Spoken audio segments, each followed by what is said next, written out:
अस्सलाम वालेकुम स्टूडेंट्स, मैं हूं अरशद और आप देख रहे हैं AIOU Rafi Malik academy channel. Dear students, आज की इस वीडियो में हम देखते हैं कि हम CMS पोर्टल के थ्रू या CMS पोर्टल के ज़रिए कैसे अपने पेपर की जो है वो रीचेकिंग की एप्लीकेशन दे सकते हैं। कैसे हम CMS पोर्टल के थ्रू घर बैठ के जो उसका रीचेकिंग का जो फॉर्म है वो कैसे फ़िल कर सकते हैं और उसका जो फ़ीस का जो चालान होता है उसको कैसे जनरेट करते हैं, फिर कैसे उसको हमने पे करना होगा, फिर कौन कौन से डॉक्यूमेंट्स उसके लिए आपको रिक्वायर्ड होंगे और कैसे आपने डॉक्यूमेंट्स और सारी जो बाकी रिक्वायरमेंट है वो कैसे आपने अपलोड करनी है। तो आज की वीडियो इंतहाई अहम होने वाली है। मैं आपको प्रैक्टिकल करके दिखाता हूँ कि कैसे हमने एप्लीकेशन देनी है अपने पेपर की रीचेकिंग के लिए। जैसा कि आपको पता है, अल्लामा इकबाल ओपन यूनिवर्सिटी ने सेमेस्टर बहार 2021 का जो रिज़ल्ट है वो अनाउंस कर दिया है। तो मुख्तलिफ स्टूडेंट्स जो हैं वो कंफ्यूज हैं, वो अपने पेपर की रीचेकिंग करवाना चाह रहे हैं अगर, तो वो घर बैठे ही CMS पोर्टल के थ्रू अपनी एप्लीकेशन अपलोड कर सकते हैं या दे सकते हैं। और फिर उसमें तकरीबन 15 से 20 दिन लगते हैं और फिर वो उस पर यूनिवर्सिटी एक्शन लेती है और वो फिर आपका जो रिज़ल्ट होता है उसको वो रीचेकिंग करते हैं और उसकी फ़ीस भी होती है पर पेपर। और आपने एक पेपर के लिए एक चालान या एक एप्लीकेशन देनी होगी। अगर इसी तरह आपने दूसरा पेपर भी चेक करवाना है तो जितने पेपर आपने चेक कराने होंगे हर पेपर के लिए आपने अलहदा से एप्लीकेशन देनी होगी, अलहदा से उसका चालान डाउनलोड करना होगा और अलहदा से जो है वो फॉर्म जो पेपर रीचेकिंग का है वो फिल करके आपने अपलोड करना होगा CMS पोर्टल के थ्रू। तो CMS पोर्टल के थ्रू जैसे ही यानी आपका रिज़ल्ट आ जाता है, जैसा कि अल्लामा इकबाल ओपन यूनिवर्सिटी ने आपका कंप्लीट रिज़ल्ट भी जारी कर दिया है, उसके ऊपर भी मैंने एक वीडियो बनाई हुई है कि कैसे आपने उसको डाउनलोड करना है CMS पोर्टल के थ्रू। तो वो आपने डाउनलोड कर लेना है और फिर अगर आप कंफ्यूज हैं और अगर आप अपना रिज़ल्ट जो आपका है वो CMS पोर्टल के थ्रू उसकी एप्लीकेशन देना चाह रहे हैं कि हम रीचेकिंग करवाते हैं जी कि इतने नंबर अगर मज़ीद लग जाएं, हो सकता है कहीं पे काउंटिंग में मसला हो, तो आपका रीचेकिंग जो है वो प्रोसेस हो सकता है। तो आप घर बैठे ही रीचेकिंग की एप्लीकेशन दें। तो उसका क्या तरीक़ाकार है, आज की वीडियो में मैं आपको प्रैक्टिकल करके दिखाता हूँ। डिटेल से सारी डिटेल दूंगा। वीडियो को लाइक करें, शेयर करें, चैनल को सब्सक्राइब करें और बेल आइकन को लाजमी प्रेस करके रखें और ताकि हर आने वाली वीडियो जो है उसकी नोटिफिकेशन सबसे पहले आपको मिले और आप इंफॉर्मेशन हासिल कर सकें। इस वीडियो को लाजमी सबसे शेयर करें क्योंकि बहुत से स्टूडेंट्स का जो है ये रिक्वायरमेंट है कि वो CMS पोर्टल पे कैसे घर बैठे एप्लीकेशन दे सकते हैं। क्योंकि आपको पता है बहुत सी स्टूडेंट्स फ़ीमेल हैं, बहुत से स्टूडेंट ऐसे हैं जिनका जो है वो रीजनल ऑफिस काफ़ी दूर है, तो वो एप्लीकेशन देने के लिए पोस्ट ऑफिस काफ़ी दूर है या और मसले हैं काफ़ी, तो वो घर बैठे ही मोबाइल के थ्रू कैसे अपनी एप्लीकेशन पेपर रीचेकिंग की कैसे एप्लीकेशन दे सकते हैं और उसके लिए कौन कौन से रिक्वायरमेंट्स होंगी। तो आइए देखते हैं वीडियो में डिटेल से आपको बताता हूँ। वीडियो को शुरू से आखिर तक देखिएगा ताकि सारी डिटेल आपको समझ आ जाए।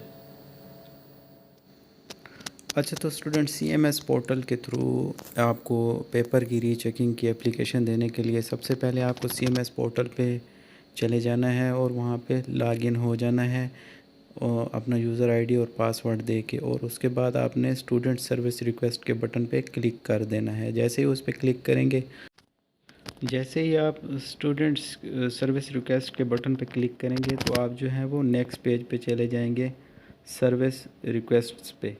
तो इसके ऊपर आपने जाके क्लिक कर देना है और फिर अगले पेज पे चले जाना है। अगले पेज पे जाके आपने सबसे पहले क्या करना होगा, वहाँ पे आपको जो है आपकी जो है वो एप्लीकेशन खुल जाएगी, यानी आपकी जो CMS पोर्टल है उसकी रिक्वेस्ट की जो जगह बनाई हुई है उन्होंने वो ओपन हो जाएगी। आप यहाँ पे आपने क्या करना है, क्रिएट न्यू रिक्वेस्ट पे जाके क्लिक कर देना है। इसके बाद फिर अगले पेज पे चले जाएंगे। यहाँ पे आपने क्या करना है, यहाँ पे जो है आपने अदर फ़ी चालान जो इनवाइस का बटन है या जो टैग बना हुआ है उसके ऊपर जाके आपने क्लिक कर देना है और फिर क्या करना है, फिर नेक्स्ट के पेज पे क्लिक कर देना है, बटन पे क्लिक कर देना है नेक्स्ट वाले पे। तो फिर आप नेक्स्ट पेज पे चले जाएंगे। नेक्स्ट पेज पे आपने क्या करना होगा, अच्छा तो जैसे ही आप नेक्स्ट पेज पे जाएंगे तो यहाँ पे आपने वो सिलेक्ट करना होगा कि आपने एप्लीकेशन किस मकसद के लिए लेनी है, मकसद कौन सा है। तो आप जैसे ही इसको नीचे की तरफ लेकर जाएंगे तो उसमें रीचेकिंग ऑफ आंसर स्क्रिप्ट जो है उसको आपने सिलेक्ट कर लेना है। इसको सिलेक्ट कर लेना है और फिर आपने क्या करना है, आपने फिर कर देना है नेक्स्ट का जो बटन बना हुआ है उस पर जाके आपने क्लिक कर देना है। तो उसको उसको नेक्स्ट के बटन पे जैसे आप क्लिक करेंगे तो आप अगले पेज पे चले जाएंगे। वहाँ पे फिर आपने जो यहाँ पे फिर आपने अपना प्रोग्राम या अपनी क्लास सेलेक्ट करनी है। तो अगर आपकी जो है पीटीसी बीएड या बीए है तो उसको फिर आपने ये वाला सेलेक्ट कर लेना है जहाँ पे मैंने जो है हाथ का निशान आपको दिखाया हुआ है। इसके अलावा अगर आपका कोई और प्रोग्राम है यानी एमएस है या एमफिल है या पीएचडी है या जो बीएस है या एमए है, जो भी आपका प्रोग्राम है तो आपने अपनी रिक्वायरमेंट के मुताबिक वो प्रोग्राम सिलेक्ट कर लेना है। चूँकि मैंने आपको समझाना है तो इसलिए मैं बीए का प्रोग्राम सिलेक्ट कर रहा हूँ और बीए का प्रोग्राम को सिलेक्ट करके मैं नेक्स्ट के बटन पे जाके क्लिक कर दूँगा। यानी नेक्स्ट के जो बटन बना होता है उस पे जाके मैंने क्लिक कर देना है। तो जैसे ही नेक्स्ट के बटन पे मैंने क्लिक किया तो फिर मैं अगले पेज पे चला जाऊँगा।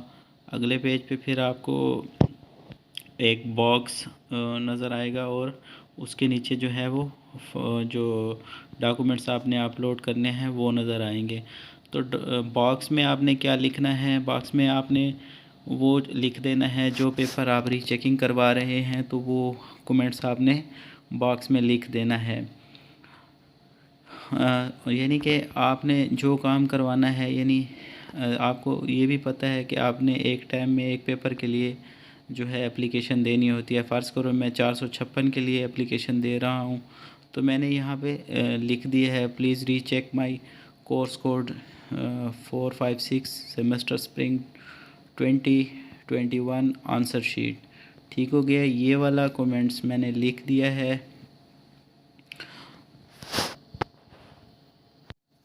ये वाला कमेंट्स लिख कर फिर आपने क्या कर लेना है, फिर आपने सबमिट के बटन पे क्लिक कर देना है।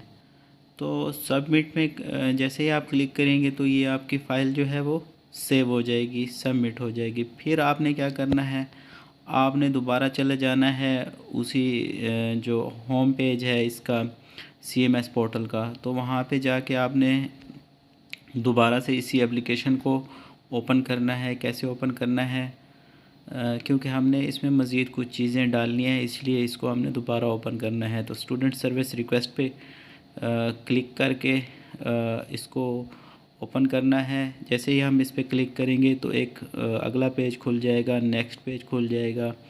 यहाँ पे सर्विस रिक्वेस्ट पे आपने क्लिक कर देना है। तो इस पे क्लिक करके आपने फिर अगले पेज पे चले जाना है। तो यहाँ पे आप देखें, आप जैसे ही उस पर क्लिक किया आपने तो आप नेक्स्ट पेज पे आ गए। यहाँ पे फिर आप वही अपनी एप्लीकेशन वाली जगह पे आ गए। जैसे हमने स्टार्ट में एप्लीकेशन लिखना शुरू की थी, क्रिएट न्यू रिक्वेस्ट किया था तो वो हमने स्टार्ट में किया था। फिर अब आपने उसको सेव कर लिया है यानी सबमिट कर लिया है। तो दोबारा हम अब इसी एप्लीकेशन को ओपन करेंगे ताकि हम इसमें कुछ मज़ीद चीज़ें डाल सकें। तो यहाँ पे हमने क्या है, रीचेकिंग ऑफ आंसर शीट जो लिखा हुआ है, माय सर्विस रिक्वेस्ट जो ऊपर लिखा हुआ है, तो इसके ऊपर हमने क्लिक कर देना है और इसको ओपन कर देना है। अब क्या करना है, यहाँ पे अभी हमने जो रिक्वेस्ट सेव की थी उसको हमने जैसे ही ओपन करने के लिए क्लिक किया है तो यहाँ पे ये देखें प्रिंट इनवाइस का एक बटन नज़र आ गया है या नज़र आ रहा है या शो हो रहा है। इसके ऊपर आपने क्लिक कर देना है और इसके ऊपर क्लिक करके आपका जो है वो चालान जनरेट हो जाएगा। वो पीडीएफ फाइल में आपके मोबाइल में सेव हो जाएगा या लैपटॉप या कंप्यूटर में सेव हो जाएगा। फिर आपने उसका प्रिंट निकलवा लेना है, उसके ऊपर अपना मोबाइल नंबर या बाकी जो रिक्वायरमेंट है, अपना एड्रेस हो गया, सब कुछ हो गया, वो लिख के फिर आपने उसको इजी पैसा के थ्रू या जैज़ कैश के थ्रू या किसी भी बैंक सर्विस के थ्रू आपने उसको सबमिट कराना है। यानी कि आपको पता है कि हर पेपर की कुछ ना कुछ फ़ीस है रीचेकिंग की। यानी मैट्रिक से बीए तक जो है वो 700 रुपये फ़ीस है, बीएड की भी 700 रुपये फ़ीस है और बीएड से ऊपर जो प्रोग्राम है उनकी फ़ीस जो पर पेपर रीचेकिंग की है वो 800 रुपये है। तो आपने यहाँ से वो चालान डाउनलोड कर लेना है और फिर उसको इजी पैसा या जैज़ कैश या जिस बैंक के थ्रू भी आप उसकी पेमेंट करना चाहें वो आप उसकी पेमेंट कर लें और उसकी पिक्चर जो है एक सेव कर लें और अपने साथ जो है उसको पिक्चर बना के अपने मोबाइल में सेव कर लें। तो अब क्या करना है, यहाँ पे फिर हमने थोड़ा सा नीचे आ जाना है और देखना है कि यहाँ पे हमने वो जो कमेंट्स वाली जगह थी, हमने कमेंट्स के नीचे थोड़ा सा नीचे आ जाना है। तो यहाँ पे फ़ाइल हमने अपलोड्स करनी है जो रिक्वायरमेंट हैं। तो सबसे पहले क्या करना है, आपने जो चालान आपने जनरेट किया है और जिसकी पेमेंट की है आपने, अगर आपने इजी पैसा के थ्रू पेमेंट की है तो इसको आपने क्या करना है, इस चालान को इसकी एक पिक्चर बना के यहाँ से फिर आपने यहाँ पे अपलोड कर देनी है। यानी मोबाइल में होगी या कंप्यूटर में होगी, जहाँ पे भी होगी चालान की पिक्चर जो आपने बैंक या इजी पैसा या जिसके थ्रू भी आपने पे किया है तो उसकी पिक्चर आपने बना लेनी है और यहाँ पे अपलोड कर देनी है।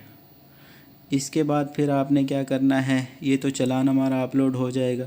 इसके बाद फिर आपने जो पेमेंट की है वो इजी पैसा के थ्रू की है, जैज़ कैश के थ्रू की है या बैंक के थ्रू की है। अगर इजी पैसा के थ्रू की है तो इजी पैसा के खाने को सिलेक्ट कर लेना है और यहाँ पे जाके क्लिक करके जो इजी पैसा की जो रसीद है उसकी पिक्चर जो आपने बनाई होगी वो अपलोड कर देनी है। तो यहाँ से फिर वो इजी पैसा की जो रसीद है वो भी अपलोड हो जाएगी। आपने चालान भी पहले अपलोड कर दिया है। अब क्या है, अब आपने अपना रोल नंबर अपलोड करना है। अपना रोल नंबर आपने कैसे अपलोड करना है, रोल नंबर स्लिप अगर आपके पास है तो उसको अपलोड कर दें, अगर नहीं है तो आप जो है वो इंटरनेट या अल्लामा इकबाल ओपन यूनिवर्सिटी की वेबसाइट से उसको डाउनलोड कर सकते हैं। बहरहाल वो आपने डाउनलोड कर लेनी है, उसकी पिक्चर बना लेनी है या स्क्रीनशॉट ले लेना है और उसको आपने यहाँ से अपलोड कर देना है। तो ये आपकी तीसरी चीज़ अपलोड हो गई, यानी रोल नंबर स्लिप। इसके बाद फिर आपने क्या करना है, जो आपका रिज़ल्ट आया है अल्लामा इकबाल ओपन यूनिवर्सिटी की तरफ से वो अपलोड कर देना है।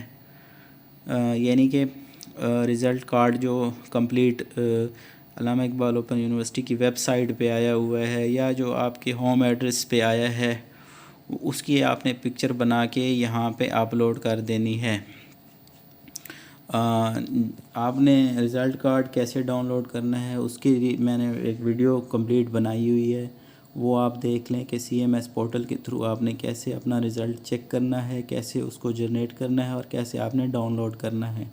बहरहाल यहाँ पे आपने रिज़ल्ट कार्ड की पिक्चर अपलोड कर देनी है। इसके बाद फिर आपने क्या करना है, आपने जो चालान फार्म जो एप्लीकेशन फार्म है या जो एप्लीकेशन है उसको आपने डाउनलोड कर लिया था, अब उसको आपने लिखना है और उसको फिल करके आपने अपलोड कर देना है। आपने ये ये एप्लीकेशन फॉर्म कहाँ से लेना है उसका लिंक मैं डिस्क्रिप्शन में दे दूँगा, वहाँ से आपने इस एप्लीकेशन फॉर्म को डाउनलोड कर लेना है और तसल्ली से लिख लेना है। इसमें आपकी पर्सनल रिक्वायरमेंट्स हैं और इसमें कुछ ख़ास चीज़ें नहीं होती, ये सारी चीज़ें हर स्टूडेंट को पता होती है, वो आपने लिख लेनी है और इसकी पिक्चर बना के यहाँ पे फिर आपने अपलोड के बटन पे क्लिक करके अपलोड कर देनी है। इसके बाद फिर अच्छा मैं आपको ये बता दूं कि अपलोड करने का तरीका इंतहाई आसान है। यहाँ पे आप देखें तो आपको एक प्लस का निशान नज़र आएगा, इस प्लस के निशान पे आपने क्लिक कर देना है। चाहे आपने चालान हो या पिक्चर हो या रोल नंबर स्लिप हो या जो चीज़ भी हो, वो आपने इसी तरीके से अपलोड कर लेनी है। यानी प्लस के बटन पे आपने क्लिक कर देना है। जैसे ही आप प्लस के बटन पे क्लिक करेंगे तो आपको ऑप्शन आ जाएगा। उसके बाद का 3 ऑप्शन आपको नज़र आ रहे होंगे, एक कैमरा का है, एक वीडियो का है, एक फ़ाइल का है। तो आपने क्या करना है, माई फाइल्स जो फ़ाइल वाला ऑप्शन आपको नज़र आ रहा है, इसके ऊपर आपने क्लिक कर देना है। जैसे ही आप इसके ऊपर क्लिक करेंगे तो आपको आपकी जो फ़ाइल जहाँ पे कंप्यूटर मोबाइल या जिधर भी पड़ी है तो वो सिलेक्ट करके आपने इस तरीके से अपलोड कर देनी है। तो वो आपके मोबाइल से बहुत ही आसानी से अपलोड हो जाएगी। तो इस तरीके से फिर आपने क्या करना है, ये सारे डॉक्यूमेंट्स जितने भी आपके हैं वो अपलोड कर लेने हैं और फिर एट द एंड जो है आपने सेव के बटन पे क्लिक कर देना है। तो सेव के बटन पे जैसे ही आप क्लिक करेंगे तो आपकी फ़ाइल जो है वो सेव हो जाएगी। अब क्या किया है आपने अपनी फ़ाइल पहले न्यू रिक्वेस्ट के थ्रू आपने लिखी थी, फिर उसको आपने फिर सेव किया था, फिर आपने उसको दोबारा ओपन किया है और उसके जो है वो डॉक्यूमेंट्स अपलोड किए हैं। फिर अब आप उसको दोबारा सेव कर रहे हैं। अब आप उसको दोबारा सेव कर लें और सेव करके फिर आपने उसको दोबारा ओपन करना होगा और दोबारा उस पर कमेंट्स देना होगा। यानी आपने 2 बार उस पर कमेंट्स दिए हैं और एक बार जो है डॉक्यूमेंट्स अपलोड किए हैं। तो इसके बाद अब क्या करना है, जब आपने इसको आप सेव कर लेना है तो नेक्स्ट इसका जो प्रोसेस है वो ये है कि आपने दोबारा जो है सेव करने के बाद आपने दोबारा इस फ़ाइल को ओपन कर लेना है, इस एप्लीकेशन को ओपन कर लेना है। उसी तरह CMS पोर्टल के होम पेज पे जाके आपने जो ये क्रिएट न्यू रिक्वेस्ट का बटन बना हुआ है, इसके ऊपर देखें तो आपकी फ़ाइल मौजूद है। तो यहाँ पे जाके आपने अपनी एप्लीकेशन को क्लिक करना है और ओपन कर लेना है। ख्याल करिएगा डियर स्टूडेंट्स, इस पे न्यू रिक्वेस्ट पे आपने क्लिक नहीं करना, बल्कि उसके ऊपर जो आपकी सेव रिक्वेस्ट है उसको आपने क्लिक करना है। ये जो रीचेकिंग ऑफ आंसर शीट्स जो नज़र आ रही थी उसको क्लिक किया है और आपने ओपन कर लिया है। अब आपने क्या करना है, ऐड कमेंट्स पे क्लिक कर देना है। ऐड कमेंट पे आपने क्लिक करके आपने इसमें एक और कमेंट्स जो हैं वो डालने हैं कुछ, क्योंकि आपने अब यूनिवर्सिटी को बताना है कि जी मैंने जो ज़रूरी जो रिक्वायरमेंट्स डॉक्यूमेंट्स थे वो सारे मैंने अपलोड कर दिए हैं, मैंने चालान भी पे कर दिया है, मैंने एप्लीकेशन भी अपलोड कर दी है फिल करके, मैंने रोल नंबर और बाकी जो सारी रिक्वायरमेंट्स थी वो भी अपलोड कर दी हैं। तो अब आपने इसको इस तरीके से फिर आपने इसको वो कर लेना है, सारा डेटा इसमें ऐड कर देना है। तो इस तरीके से आपकी एप्लीकेशन जो है वो यूनिवर्सिटी को मौसूल हो जाएगी और यूनिवर्सिटी इस पे एक्शन लेगी और 1 महीने के अंदर आपको आपका रिज़ल्ट ठीक करके दे दिया जाएगा। तो उम्मीद करता हूँ आज की वीडियो आपको अच्छी लगी होगी। तो वीडियो को शेयर लाजमी करिएगा सब स्टूडेंट्स से। तो मुझे दीजिए इजाज़त, फिर मिलते हैं नई वीडियो के साथ। अल्लाह हाफिज़।